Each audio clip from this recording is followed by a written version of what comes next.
narinig ko, nakita ko si Ma'am, may maraming pera. Sabi ko, Ma'am, picture tayo. Nakapicture ako para ako may ng pera. Kasi, sabi ko, nangyari sa akin. Intentional po. Hindi po yan nagdadaan kahit ano pinag-aralan mo. Ay, nag-aralan mo sa akin, yung UP, nasa, nag-aral mo nga dyan. Wala ka naman intentional. Ako nga, graduate ako nung nasa BTN, nag-gayat ako. Bakit? Hindi yan madadala sa kinabukasan mo. Ang magdadala sa kinabukasan mo, intentional. Pangatlo, focus. Ito ang dapat lagi nasa sa isip mo, umaga, wellness. Tanghali, emporium.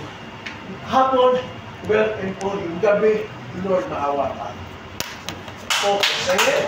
Focus po tayo. Kapag focus ka, matutupad yung madalas sa ating narinig ng akta. Unti-unting mararating, kalangitan at bitwid. Unti-unting kinabukasan ko'y magniningning. Focus ka. At ang pang-apat ko, empowerment.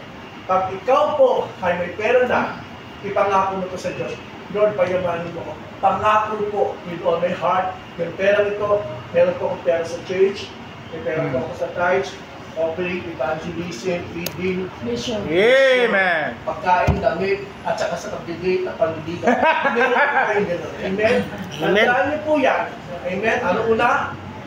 Love. Love. Ano yung pangalawa? Initiative, intention, Focus. At ang pang-apat, empowerment, influence others, and I tell you, your life will never be the same. Yeah. Amen. Palapakan natin ang Panginoon. Hindi siya nagbabago. Papalain kayo ng Diyos ngayon, bukas, at magpakilanlan. Amen. Amen.